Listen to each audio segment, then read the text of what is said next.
बिस्मिल्लाहिर्रहमानिर्रहीम। अस्सलाम वालेकुम नाज़रीन, लाइव डॉक्टर शाहिद मसूद के साथ मैं हूं नाला अली।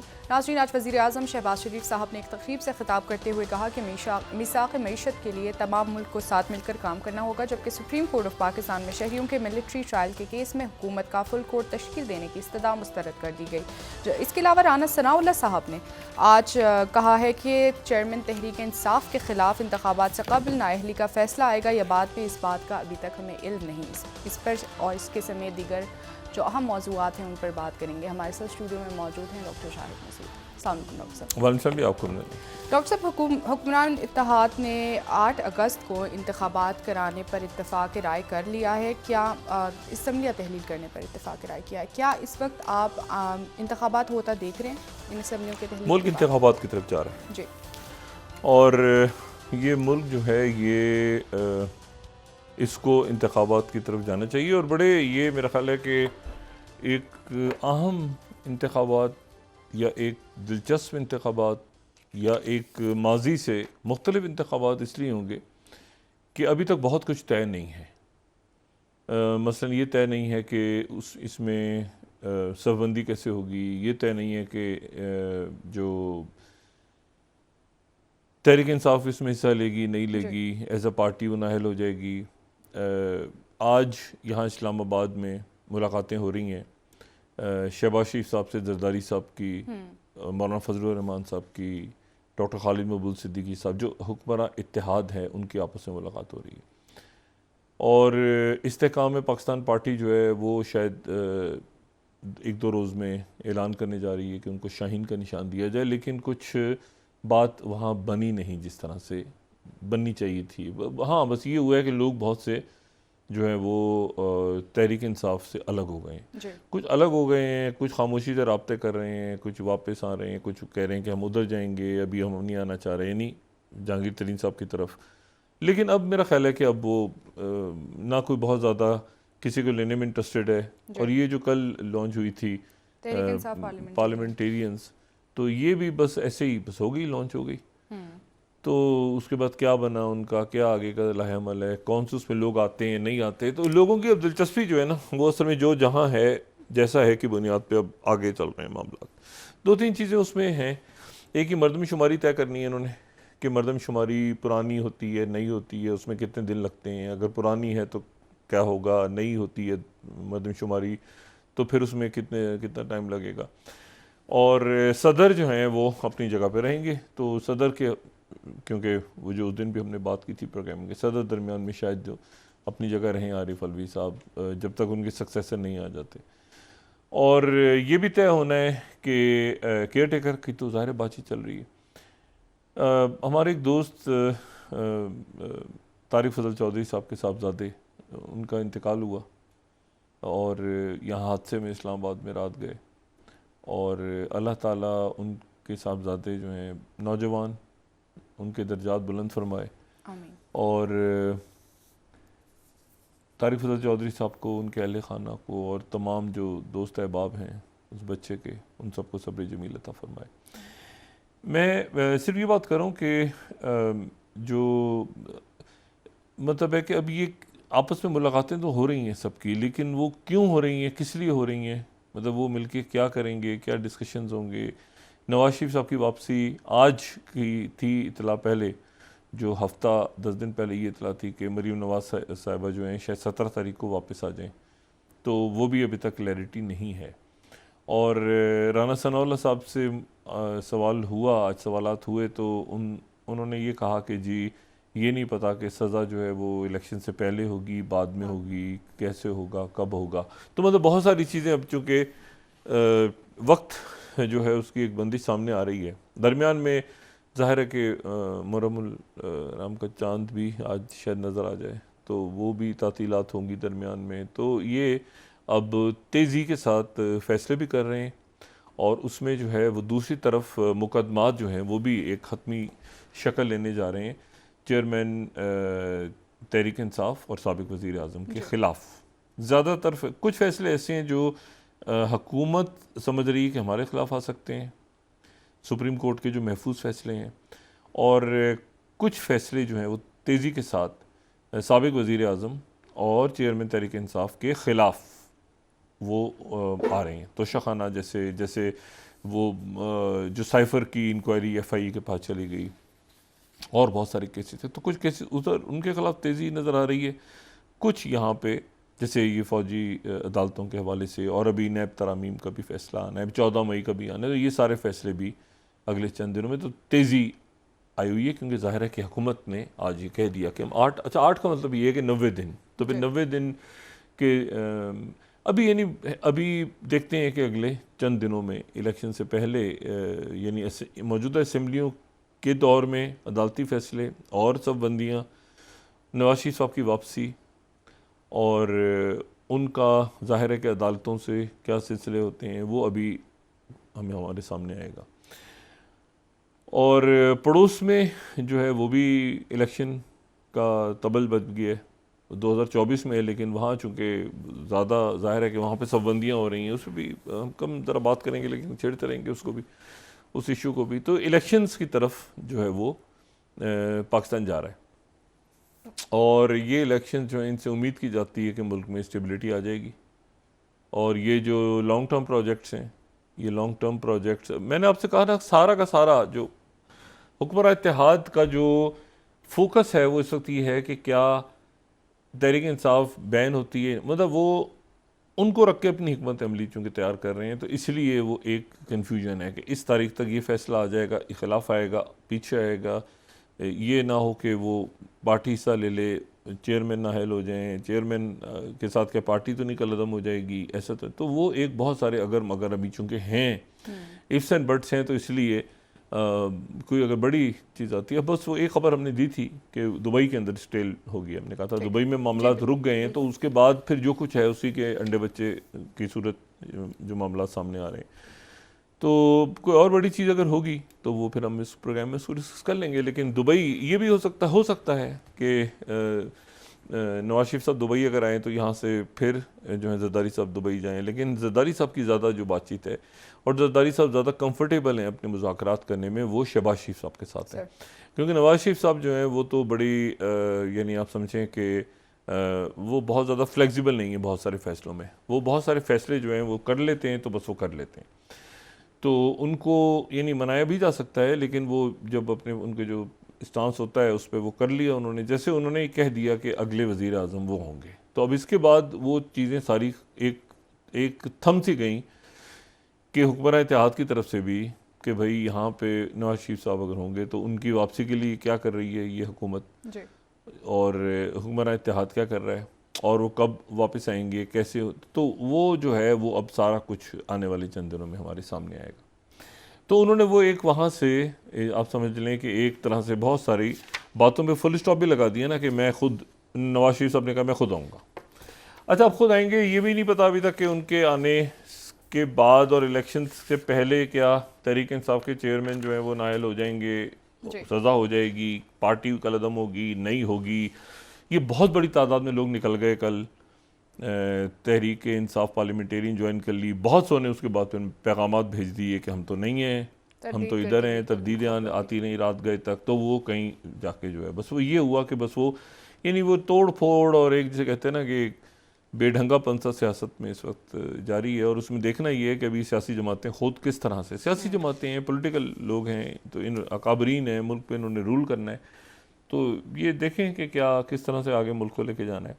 और IMF ने आज उनका जो माहिदा हुआ है उनकी डिटेल्स भी आ गई कुछ देर पहले, और वो बड़ी उन्होंने कहा है कि जो पाकिस्तान के साथ शराइत हैं वो बड़ी सख्त हैं उसमें, और उसमें यही है कि जी जो आपने रेवेन्यू इकट्ठा करना है, रेवेन्यू अब कहाँ से इकट्ठा करना है, लोगों से ही करना है ज़ाहिर है, तो वो बड़ी सख्ती से हमारे साथ जो भी मामला तय हुए हैं उन पर सख्ती से अमल किया जाए, हम इस बात को यकीनी बनाएंगे, और ये सारा बड़ा उनका माहिदा जो है वो बड़ा सख्त है। तो आने वाले दिनों के अंदर बड़े फैसला कुन दिन है, ये अगले 20 दिन रह गए, 20-21 दिन रह गए, बड़े फैसला कुन है, और उसके बाद देखते हैं कि मामला किस तरफ जाते हैं। 2-3 बातें मैं यहाँ पे करता चलूँ और फिर पाकिस्तान की सियासत पे मैं आऊँगा अगर वक्त हो, क्योंकि मैंने आपसे कहा ना कि जब वो बात हमने उस दिन की थी कि दुबई के अंदर ठहराव आ गया, तो उसके बाद फिर वही उसी के आगे चलता रहा, तो कोई ख़ास बात उसके बाद हुई नहीं। इसमें जो अहम बात है वो ये है कि जो मैं देखें हमेशा ही कह रहा हूँ ना कि हमेशा जब कहता हूँ कि खत्ते के वाक़यात तय करेंगे, तो आहिस्ता आहिस्ता ये आपको बहुत सारे मामलात ऐसे हैं जिसमें आपको पड़ोसी ममालिक, आगे पीछे दाएं बाएं सुपर पावर्स का खेल कहीं ना कहीं दरमियान में, जो रीजनल है जो ग्लोबल है, वो पाकिस्तान की सियासत पे आपको असरअंदाज होता नज़र आएगा। यानी खुद ब खुद हम बहुत अरसे से जो बातें करते हैं वो किसी न किसी अंदाज में असरअंदाज होता नज़र आएगा। और चाहे वो अच्छे असरात हो या बुरे असरात हों, बुरे असरात भी तो हैं ना। अफगानिस्तान के अंदर जो कुछ हो रहा है अफगानिस्तान की सरजमीन से, तो वो तो उसको तो बड़ा सीरियस लिया है सिक्योरिटी फोर्सेज ने। कोर कमांडर्स कॉन्फ्रेंस में भी वो बात डिस्कस हुई है फिर उसके, लेकिन उसका हल निकलेगा, मेरे ख्याल से उसका हल निकलेगा। और ये इस तरह तो कंटिन्यू नहीं हो सकता।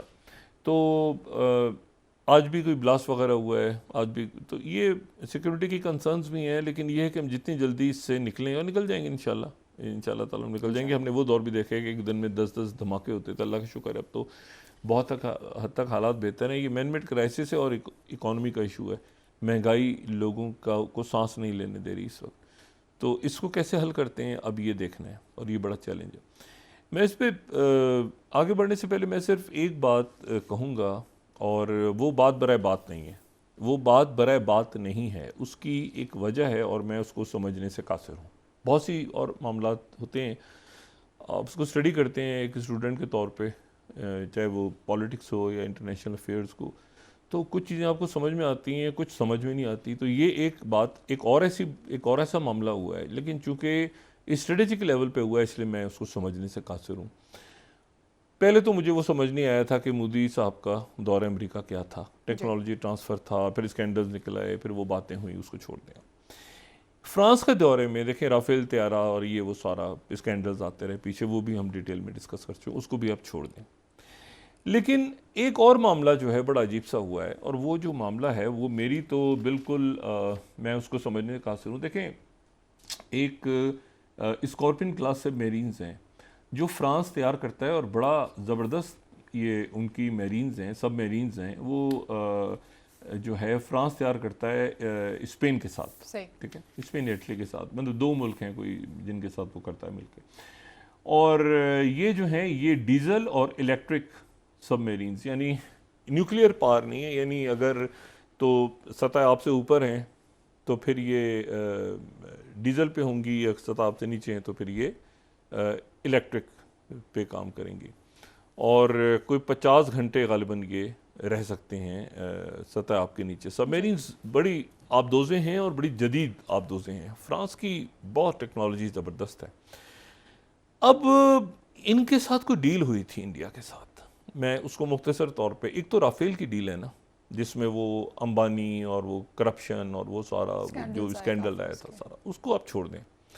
दूसरी, फ्रांस के साथ 2 डील्स हुई थी। दूसरी जो डील है वो उनकी है स्कॉर्पियन क्लास सबमरीन्स की डील। ठीक है, ये 2005 में डील हुई थी, और उसके बाद ही आगे बढ़नी थी, बढ़ती 2016 में जाके क्या हुआ कि ऑस्ट्रेलिया के जो न्यूज़पेपर्स हैं, ऑस्ट्रेलियन न्यूज़पेपर्स और बाकी वेस्टर्न न्यूज़पेपर्स, 2016 में फ्रांस और इंडिया के दरमियान जो डील हुई थी, ठीक है, मैं दोबारा दोहरा रहा हूँ, यानी फ्रांस और इंडिया के दरमियान जो डील हुई, जिसके तहत फ्रांस ने इंडिया के लिए सबमरीन तैयार करनी थी, सौदा हुआ, ठीक है, और ये हुआ स्कॉर्पियन सबमरीन्स, अगर मैं इसको फ्रेंच वर्ड है, अगर मैं इसको सही प्रोनाउंस कर रहा हूँ।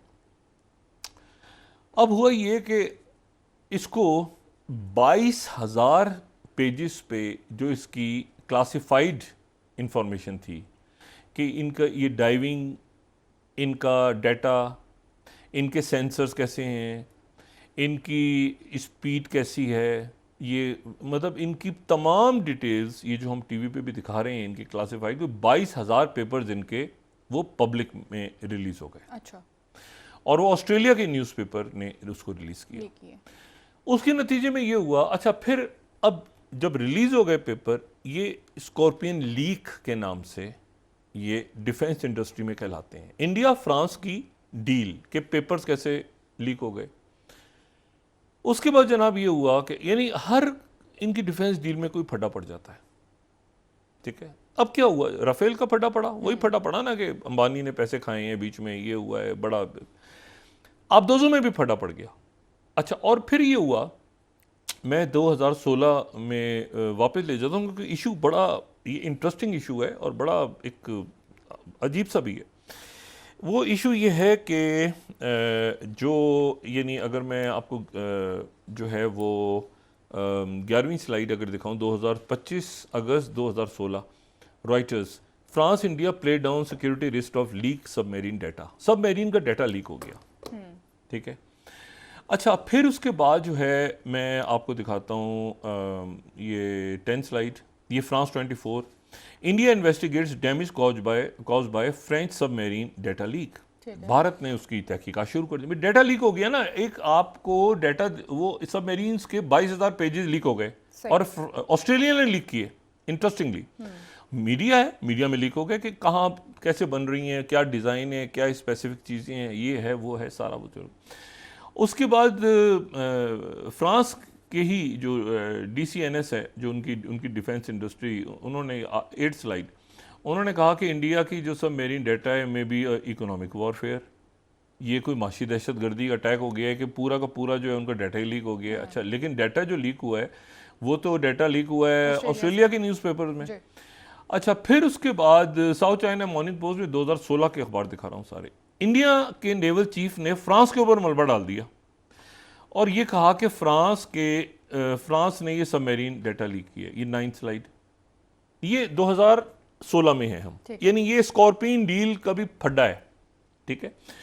हिंदुस्तान टाइम्स 26/8/2016, अगर किसी ने ये मिल जाएगा, understanding Scorpene leak, why India's next generation subs are now vulnerable.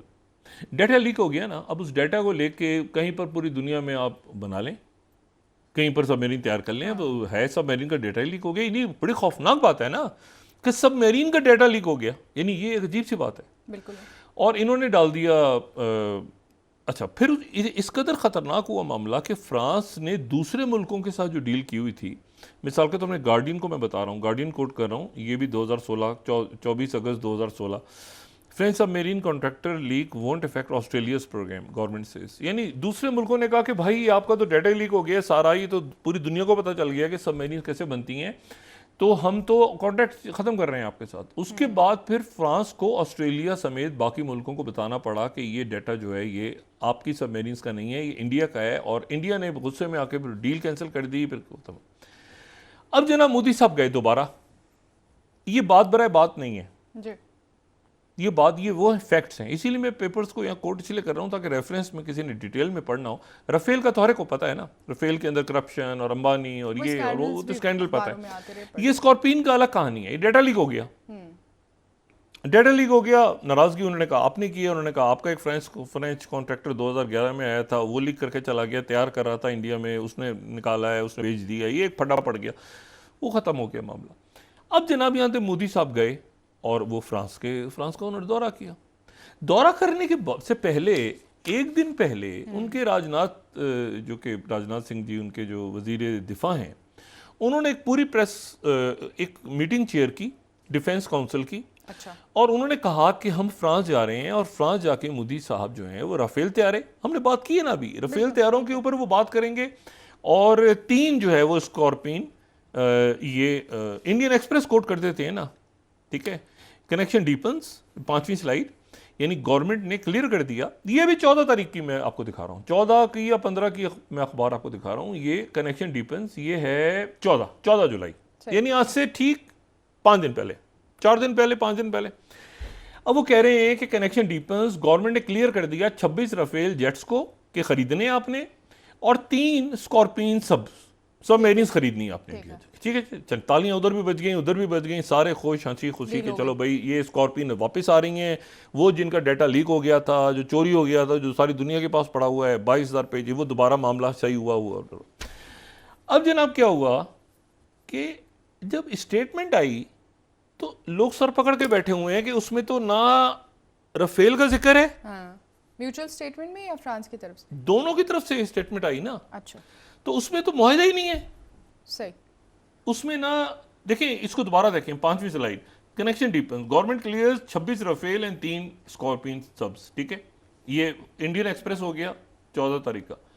अब आज का इंडियन एक्सप्रेस देखें आप, चौथी slide, India France negotiation scorpion combat jet engine deal not yet done, missing from the final statement. मैं नहीं कह रहा, मैं नहीं कह रहा, ये सारी दुनिया ये सोच रही है कि ये फाइनल स्टेटमेंट में वो मुआहिदा किधर गया राफेल का, मतलब ये क्या हुआ अचानक जो है, आप वहां गए, आपने डिफेंस डील डिसाइड करनी थी और फाइनल स्टेटमेंट में से ये जुमले निकाल लिए गए। अच्छा, उसके बाद हिंदू जो है, द हिंदू न्यूज़पेपर, बड़ा न्यूज़पेपर है, वो कह रहे हैं revise statement from prime minister Modi, Macron drops key points on defence deals.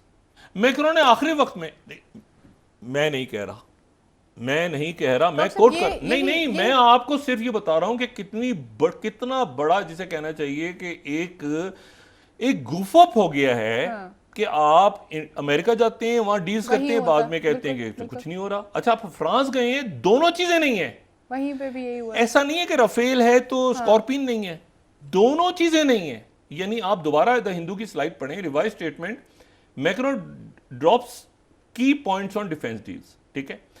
उसके बाद जनाब इंडियन एक्सप्रेस कह रहे हैं, अच्छा ये जनाब एनडीटीवी बता रहा है, why Rafale deal wasn't included in India France joint statement. और भाई राफेल भी नहीं है और स्कॉर्पियन भी नहीं है, लेकिन उसकी वजूहात में क्या बता रहे हैं, द क्लैरिफिकेशन, अब ये जुमला देखें, the clarification comes after the final draft of India France joint statement issued in Paris during Prime Minister Modi visit last week, missed any specific mention of these deals। ये deals ही नहीं थी। अच्छा, अब मैं इसको ये समझने से कासिर हूं कि उसकी वजह इन्होंने ये बयान की है। ये देखें, हम अगर चले जाएं ना इसमें, ये 2016 के अंदर बड़ी इंटरेस्टिंग आपको मिलेंगी डिटेल्स। स्कॉर्पियन सबमरीन, ये 13वीं slide, unclassified documents stolen in 2011, not leaked, वो कहते हैं चोरी हो गए थे फ्रांस गवर्नमेंट ने। ये बहुत बड़ी कहानी, अपनी जगह जासूसी स्टोरी है। अगर आप इनकी पढ़े ना राफेल की कहानी या ये सब मेरी, आपको लगेगा कोई थ्रिलिंग मूवी देख रहे हैं आप। मतलब किसी के कागज चोरी हो गए, किसी में करप्शन निकल आई, कोई जनाब वो साइन नहीं है, कोई जनाब किसी के सदर फंस गए, किसी के वजीर कोई दोस्त ने खिलाया, कारोबारी शख्सियत, अजीब एक थ्रिलिंग पूरी सीरीज इस पे जो है ना नेटफ्लिक्स ही बन सकती है। अच्छा, अब इस पे जो है ये फर्स्ट पोस्ट एक बड़ा उनकी न्यूज साइट है। आज फर्स्ट पोस्ट क्या कह रहा है, मैं इसको क्या कहना चाहिए कि इसको समझने की कोशिश कर रहा हूं। Silence on Rafale, flip flop on Scorpene sub deals, government likely wants to avoid poll तमाशा हेड ऑफ 2024। यानी राफेल भी नहीं है, स्कॉर्पियन पे फ्लिप फ्लॉप हो रहा है जी। राफेल किधर गए पता, चुप हो गए, बिल्कुल गए, हम जा रहे हैं, शॉपिंग करके आएंगे, डिफेंस डील हो गई, फलाना ढिमाका। और फर्स्ट पोस्ट इनकी बड़ी साइट है, एक बड़ी न्यूज साइट है, वो कह रहे हैं कि जी government likely to avoid poll तमाशा। ये पोल तमाशा नहीं है। देखें, कुछ चीजें ऐसी होती हैं जो स्ट्रेटेजिक मामला हैं ना, फ्रांस है, यूरोपीय यूनियन है, चलें जी, मगर आपकी वो डील ही गायब हो गई, यानी वो डील है ही नहीं। अच्छा, उसके बाद वो कह रहे हैं जी वो तो 25 साल का प्लान था, तो वो हमने चूंकि एक हॉरिजॉन 2047 साइन किया है, तो इसलिए वो 25 सालों के अंदर आएगी, वो अभी थोड़ी आनी थी। वो भाई ये 2005 का मुआहदा है, फ्रांस के साथ तय किया, वो 2023 चल गया आपके पास। आप यहाँ से गए हैं कि जी फटाफट भागते भागते यहाँ से कि जी अब सबमरीन्स करेंगे और साथ उसके राफेल लेकर आएंगे, वापस आए तो स्टेटमेंट। अमेरिका में भी यही हुआ था आपके साथ, और ये गुफा, टोटल गुफा। तो ये गड़बड़ हो गई। अच्छा, इसी के साथ अब लिंक मैं यहाँ पे करना ज़रूरी समझूंगा कि देखिए ये होती किस तरह चीज़ें, स्मूथ चीज़ें कैसे होती हैं। रजब तैयब उर्दगन 3 मुल्कों का दौरा करने के लिए रवाना हुए। सबसे पहले वो पहुँचे सऊदी अरेबिया, और सऊदी अरेबिया पहुँचे और उनका ज़बरदस्त किस्म का इस्तकबाल हुआ। हमने वो विजुअल्स भी देखे जिसमें वो गाड़ी ड्राइव करते हुए जो वली अहद और वज़ीर आज़म है मोहम्मद बिन सुलेमान, क्या लीडरशिप उभरी, आप नोट करें ये मिडिल ईस्ट के अंदर। अच्छा, तो उधर तैयब उर्दगन और साथ ही अब वो जनाब उनको इलेक्ट्रिक कार दी जो कि डोमेस्टिकली तैयार की है टर्की ने, टॉग नाम है गालिबन उसका, वो दी, उसको चलते। लेकिन 200 के करीब उनके साथ लोग थे, 200 जो बिजनेसमैन थे वो गए और जनाब बड़ी ज़बरदस्त किस्म की मीटिंग हुई और वो चले गए।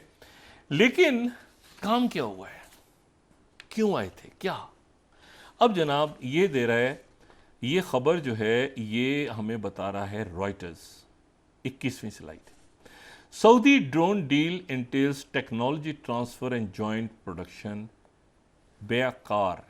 अच्छा, बेकार जो है, मैं अगर सही प्रोनाउंस करूं तो दुरुस्त वरना माजरत, ये टर्की की बड़ी डिफेंस मैन्युफैक्चरिंग उनका एक कंपनी है जी। ठीक है। और ये जो है ये तैयार करती है बेरख्तार ड्रोन्स, कम्बैट ड्रोन्स। और ये अगर आप देखें तो ये 24 घंटे की फ़्लाइट है, 6000 किलोमीटर इनकी रेंज है। सर्विस सीलिंग अगर आप देखें, वेपन्स ये इनके ऊपर लगाए जा सकते हैं, 4 MAM-L और MAM-C missiles, maximum take off weight 650 kilogram. और ये जो है ये 5 मिलियन के यूनिट कॉस्ट इसमें बताई हुई है इन्होंने। और इसको जो है ये बेकार टेक्नोलॉजीज़ के जो मालिक हैं वो, यानी जो जिन्होंने स्टार्ट की है, वो तैयब अर्दोगन के दामाद हैं। इंटेलिजेंट, यंग इंटेलिजेंट यानी हैं, और उन्होंने तैयार किए और ज़बरदस्त किस्म के ये ड्रोन सऊदी अरेबिया ने ले लिए हैं टर्की से।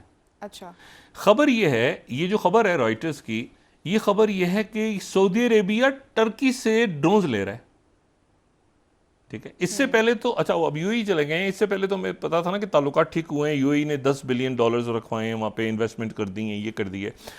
लेकिन ये बात आप ज़रा इस पे गौर करें कि जो डेली सबा उनका टर्की का बता रहा है कि तुर्किया ने जो है वो seals record drone deals, lucrative deals with Saudi Arabia.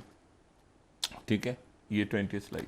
और ये इसके बारे में वो बता रहे हैं कि ये तारीख की सबसे बड़ी जो है ना, ये तारीख की सबसे बड़ी डील है जो डिफेंस डील हुई है टर्की और सऊदी अरेबिया के दरमियान। इंटरेस्टिंगली आप देखें मिडिल ईस्ट के अंदर और हमारे बरादर मुल्कों के अंदर किस तरह से मामलात आगे बढ़ रहे हैं कि टर्की और सऊदी अरेबिया ने टर्की से उनके मिसाइल लिए। टर्की के मिसाइल तो वैसे ही एक कमाल उनकी टेक्नोलॉजी है ना, ये आज़रबाईजान आर्मीनिया जंग में तो देखने का भी इत्तेफाक हुआ। तो ये जो है ये अच्छा, और फिर उसके बाद जो है वो एनाडोलो एजेंसी जो है टर्की की, वो कह रही है कि Turkish drone maker Baykar signs major export deal with Saudi Arabia. अब मुझे बताएं कि ये कितनी बड़ी एक डेवलपमेंट है मिडल ईस्ट के अंदर, और ये बरादर ममालिक में हमारे के वो ममालिक जिनके ताल्लुकात ख़राब थे उनके दरमियान अब डिफेंस डील्स हो रही हैं। और ये अगर आप नीचे पढ़ें तो वो कह रहे हैं टर्किश ड्रोन मैन्युफैक्चरर बेकार signed the largest defence deal in Turkish history with Saudi Arabia. वो सऊदी अरेबिया के साथ टर्किश हिस्ट्री में सबसे बड़ी डिफेंस डील अगर हुई है। कई ममालिक नेटो में है, टर्की के मिसाइल्स वगैरह और दूसरे मुल्क लेते हैं ना, कि हिस्टोरिकल अगर डील हुई है हिस्ट्री में तो सऊदी अरेबिया से हुई है। अच्छा, सऊदी अरेबिया जो है ये भी ज़हन में रखें कि आरामको के जो कंस्ट्रक्शन फर्म्स हैं वो $30 बिलियन का ठेका दे चुके हैं टर्किश कंपनीज को। अच्छा। $30 बिलियन। ठीक है, और ये अब पूरी दुनिया के अंदर ये बात बड़ी उठी हुई है कि भाई ये देखो Financial Times, Saudi Arabia 19 slide agrees deal to buy Turkish drones. ये मतलब ये कोई ऐसी नहीं कि इसको आप नज़रअंदाज कर सकें। ठीक है, बहुत बड़ी खबर है। अच्छा, एनीवे अब वो चले गए जनाब, एक दिन वो रुके सऊदी अरेबिया, ज़बरदस्त किस्म की उनकी मीटिंग्स हुई, डिफेंस डील हुई ह्यूज। और अब वो यूएई और यूएई से कतर, साथ ही वो डील, वो बहर असवद वाली डील गंदम की रोक दी है रशिया ने। लेकिन उसको अब वापस जाएंगे यहाँ से अर्दोगन, तो ज़ाहिर है उसको डील को आगे वो, ताकि गंदम की किल्लत ना पैदा हो जाए दुनिया में, ये ना हो जाए। लेकिन आप ये देखें कि डिफेंस डील इस तरह होती है, इस तरह नहीं होती कि जैसे मोदी सरकार और बाइडन और मोदी और फ्रांस और आगे पीछे अंबानी घुस गए, कभी कोई घुस गया, कोई घुस गया। वो पेपर्स में जब बोले जा रहे हैं वो अखबारों में है ही नहीं, चीज़ नहीं है। और एक दूसरी बात देखें, SCO ब्रिक्स, मैंने कल एक बात की थी, SCO और ब्रिक्स के बाद ये गंगा मिकोंग फोरम ख़त्म हुआ। लेकिन एक और फोरम भी ख़त्म हो गया उसके साथ। और ये इन देखें, इन प्लेटफॉर्म्स का ना सार्क थी ना, सार्क के साथ इन प्लेटफॉर्म्स का ख़त्म होना अच्छा नहीं है। रीजन के लिए, खत्ते के लिए, दुनिया के लिए, अपने पड़ोसियों की। देखिए ना, सार्क और एक दूसरा था जिसको बिम्स्टेक कहते हैं। ये सार्क में से बिम्स्टेक निकला था। बिम्स्टेक जो है, ये पहले बिम था, फिर टेक था, फिर दरमियान में इसके बिम्स्टेक जो है, इसमें ये मुल्क हैं, ठीक है। इसके अंदर बांग्लादेश है, इसमें श्रीलंका है, इसमें इंडिया है, इसमें नेपाल है, इसमें भूटान है, थाईलैंड है और म्यांमार है। और ये 97 में बना था बिम्स्टेक। और बिम्स्टेक में शरीक होने के लिए वहाँ पे जो प्राइम मिनिस्टर जो फॉरेन मिनिस्टर जयशंकर वहाँ मौजूद थे, और वो वहाँ पे बिम्स्टेक में मिले भी और सब कुछ हुआ। लेकिन सवाल वही है कि ये बिम्स्टेक जो है, ये वही है ना कि एशिया जो 24वीं स्लाइड अगर दिखाएं तो ये बिम्स्टेक ये बना था बे ऑफ बंगाल, खलीज बंगाल का इनिशिएटिव था, multi sectoral technical and economic corporation, इसको बिम्स्टेक कहते हैं।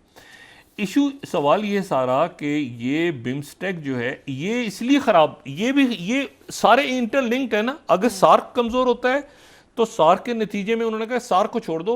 अब दोबारा सार्क को वो देखें ना, वो जो मैं तो उन्होंने कहा सार्क में से ये पाकिस्तान को निकाल दो और ऐसा करो कि इसमें अफगानिस्तान को निकाल दो और बिम्स्टेक बना लो, इंडिया, नेपाल, श्रीलंका, भूटान, बांग्लादेश में ये बिम्स्टेक में घुस जाओ।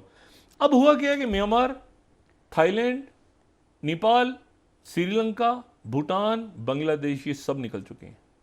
ये सब वो हैं जो कि इंडिया से दूर हो चुके हैं या वहाँ पे कोई प्रॉब्लम्स हैं। म्यांमार में, मणिपुर, थाईलैंड में, बांग्लादेश, श्रीलंका, नेपाल, भूटान के बारे में तो आज स्टोरी लगी हुई है। फॉरेन पॉलिसी में मैं देख रहा था कि फॉरेन पॉलिसी में लिखा हुआ है कि ये चाइनाज बॉर्डर, जो 20वीं स्लाइड है, मतलब जो 30 स्लाइड है, कि चाइनाज बॉर्डर स्टॉक with Bhutan are aimed at India. वो बात दुरुस्त कर रहे हैं कि भूटान जो है वो आहिस्ता आहिस्ता जा रहा है टूवर्ड्स चाइना के जो बॉर्डर्स के उनके इश्यूज हो रहे हैं, वहाँ पे इंफ्रास्ट्रक्चर बनना शुरू हो गई। ये सारा इशू ये है कि अब बिम्स्टेक, ये गंगा मेकोंग, ये और ये खराबी कहाँ से शुरू? सार्क सबसे जो स्ट्रॉन्ग फोरम था, सार्क को फैलना चाहिए था, सार्क में मजीद मुल्क आने चाहिए। इवन सार्क के अंदर ये मुल्क भी ऐड हो जाते, जो यानी इवन सार्क में सेंट्रल एशिया भी ऐड होता। मुझसे अगर पूछे तो उसको सार्क को हम साउथ एशिया से सेंट्रल का रंग देके फिर इसको आसियान तक एक बड़ा फोरम होता है रीजनल। तो मसला ये है कि और वो फिर रीजनल मुल्क पे बड़ी पावर से बात करते हैं। लेकिन अगर आप रीजन को ही ख़त्म कर दें कि जी इधर भी हमारे, इधर तो बात ही नहीं करनी, इधर जाएंगे, अब जो इधर गए तो उधर की भी साइड सारी बंद हो गई।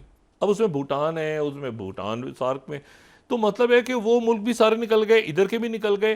थाईलैंड, म्यांमार, यानी सिर्फ थाईलैंड और म्यांमार की वजह से आपने बिम्स्टेक बना दिया। तो अब यह है कि वो बिम्स्टेक के अंदर वो जयशंकर जी वहाँ तकरीरें करते फिर रहे हैं कि म्यांमार के अंदर एक सड़क बनेगी, वो उधर से थाईलैंड पहुँचेगी, बे ऑफ बंगाल, कहाँ पे, कौन सा, क्या। इशू ये है कि जब आप अपने पड़ोसियों के साथ, ये हमने भी सीखा है, ये हमने भी सीखा है, सारी दुनिया ने सीखा है, ये यूरोप में नहीं सीखा मुल्कों ने। अगर आप पड़ोसियों के साथ अमन नहीं कर रखते, पड़ोसियों के साथ आप, ये देखिए ना एससीओ में जो कुछ हुआ है, क्या वजह थी? आपने एससीओ के अंदर ये मतलब एक ऑड सा मुल्क है दरमियान में जो कह रहा है कि भाई हमारा अलग इलामी आएगा। ब्रिक्स करेंसी, अभी डी-डॉलराइजेशन, उसमें क्या होता है मैं नहीं जानता। लेकिन ये बिम्स्टेक का मरना, एससीओ से निकलना, बिम्स्टेक का डाइडा ख़त्म हो जाना, सार्क का ख़त्म होना, बिम्स्टेक का ख़त्म होना, गंगा मेकोंग फोरम का ख़त्म होना, ये जितने फोरम्स रीजन के लिए बने हुए थे, इनका मकसद था कि रीजन के अंदर तिजारत बढ़ेगी, प्रॉस्पेरिटी बढ़ेगी। इन्होंने सार्क ख़त्म करके बिम्स्टेक बनाया, बिम्स्टेक हाथ से निकल गया, ना म्यांमार हाथ में, ना थाईलैंड हाथ में। और इशू सिर्फ ये है, और अच्छा रीजन भी निकल गया क्योंकि एससीओ है ना, फिर बड़े रीजन में आप गए, एससीओ निकल गया। फिर उसके बाद आप उससे ज़्यादा बड़े होकर निकल जाते हैं, आप कहते हैं कि चाइना, अब फटफटा चला अमेरिका के तरफ जाते हैं, उधर अमेरिका में, वो कनाडा में जनाब मुजाहरे हो रहे हैं सिखों के, कभी उधर जो ऑस्ट्रेलिया में हो रहे हैं, कभी जनाब यूरोपीय यूनियन आपके गए। ये फ्रांस के अंदर उन्होंने, मैक्रोन ने ड्रॉप कर दी, डिफेंस डील का नाम ही नहीं है उसमें। ठीक है डॉक्टर, ब्रेक एक ले लेते हैं। अब ये आ जाए आप पाकिस्तान में वापस कि ये सारी सूरत हाल पाकिस्तान पे किस तरह असरअंदाज हो रही है, क्योंकि पाकिस्तान जो है वो भी तो कोई दरमियान में है ना। बिल्कुल ठीक कह रहे हैं डॉक्टर साहब, वापस आके बात करेंगे। नाज़रीन एक ब्रेक, हमारे साथ रहिएगा।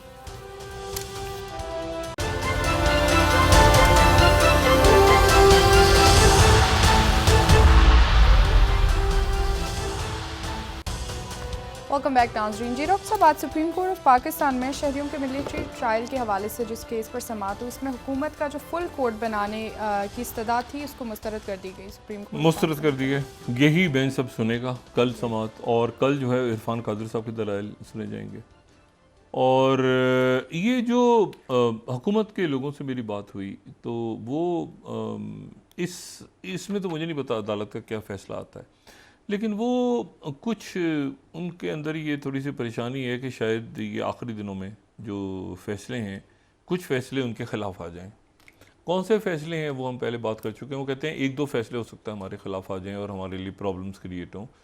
उमर अता बंदयाल साहब के ने जो फ़ैसले महफूज किए हुए हैं, और उसमें 14 मई का फ़ैसला भी हो सकता है, नैब तरमीम भी हो सकता है, बाकी फ़ैसले भी हो सकते हैं। तो उस तरफ से एक परेशानी है। और दूसरी तरफ ये बात अभी तक वाज़ेह नहीं है कि देखें, ये तो लोग सारे चले गए, और ये वो लोग चले गए जिन्होंने बनाए। अब ज़ाहिर है सियासतदान है, काबिल एहतराम सारे कुछ, लेकिन ये कि वो कुछ जिसे कहना चाहिए ना कि ये कुछ जो तहरीक इंसाफ पार्लियामेंटेरियंस है, ये कुछ बड़ी जल्दी में ऐसा लगा कि एक बनी है, उसका कोई यानी अभी और लोगों ने भी आना है, सब होगा, कैसे होगा, क्या होगा, लेकिन 12 लोग अलग हो गए। असल बात ये थी कि तहरीक इंसाफ से अलहदगी और जो उनके जो चेयरमैन हैं उनसे अपने आप को डिस्टेंस करना, ये इनका बुनियादी मकसद था। वो मैसेज चला गया। अब उसमें मज़ीद लोग आते हैं नहीं, जो लोग तरजीहें कर रहे हैं उनके ऊपर भी मेरा नहीं ख्याल कि वो बहुत ज़्यादा ट्रस्ट करेंगे, क्योंकि वो अपनी जंग आगे जो है वो अकेले ही लड़ रहे हैं। तो और कम उनके साथी हैं, कम उनके दोस्त अहबाब हैं जो खैर ख्वाह हैं, और उनमें से भी बड़ी तादाद जो है वो जेलों में पड़ी है या उनकी तलाश हो रही है। तो वो इनमें से तो मेरा नहीं ख्याल कि बहुत ज़्यादा लोगों से कि हम मिले तो थे लेकिन ये कि हम गए नहीं थे, तो इस तरह करके जो है ना वो मेरा नहीं ख्याल कि कोई ट्रस्ट करें। और आगे जो मुकदमात आ रहे हैं वो उनसे स्पेसिफिक मुकदमात हैं चूँकि, इसलिए उसमें उनको अकेले ही आगे जो है वो फाइट करनी है, लीगल बैटल। लेकिन इसमें जो मैं जो बात कह रहा हूँ ना, IMF का प्रोग्राम बड़ा सख्त आया है, बड़ा सख्त उनकी डिटेल्स आई हैं कि जी आपने रेवेन्यू भी बढ़ाना है। रेवेन्यू कैसे बढ़ेगा? टैक्स लगेंगे लोगों पे, आपने छूट नहीं देनी, आपने तनख्वाही नहीं बढ़ानी, आपने जो है वो हाँ दोबारा रियल इस्टेट के ऊपर आपने टैक्स लगाना है, आपने जो है वो सबसे बड़ा रेवेन्यू, सबसे बड़ा सरप्लस, यानी सरप्लस दिखाना है आपने। यानी हमारे पास ज़्यादा पैसे जमा हो गए। अगर हमने 100 जमा करने थे टैक्स लेके, तो हमारे पास देखिए 150 जमा हो गए। तो मतलब सरप्लस हम कहाँ से दिखाएंगे? हम तो उतना भी नहीं, हमारे पास आ रहा है, अहदाफ ही नहीं पूरा हो रहा है, तो सरप्लस कहाँ से दिखाएंगे हम पैसे जब तक लोगों तो। और वो दरमियान में आते रहेंगे, यानी एक उनका दौरा केयर टेकर के दौर में होगा, दूसरा उनका दौरा हुकूमत आने के बाद होगा। नहीं तो वो इतना माहिदे को देखा जाए तो वो कोई बहुत सहल नहीं है मईशत को संभालना आने वाले दिनों में। और उसमें अखराजात भी कम करें, और सब्सिडी भी लोगों को छूट भी ना दें, और तनख्वाहों को भी ना बढ़ाया जाए, पेंशन को भी ना बढ़ाया जाए। तो देखिए आने वाले दिनों में हम बतौर एक कौम कैसे निकलते हैं। इस साल साल की गड़बड़ है ना, मईशत कोई एक दिन का खेल तो नहीं है, ये तो सारा साल के मसाइल हैं जो हमारे सामने आ रहे हैं। बहुत शुक्रिया डॉक्टर साहब। नाज़रीन, प्रोग्राम का वक्त खत्म हुआ, कल इंशाल्लाह दोबारा आपसे मुलाकात होगी। मुझे नाइला अली को इजाज़त दीजिए। अल्लाह हाफ़िज़। जी डॉक्टर साहब, अपना दोस्तों रिश्तेदारों गुर्दोनवाह के लोगों का सब ख्याल रखिएगा। अल्लाह हाफ़िज़।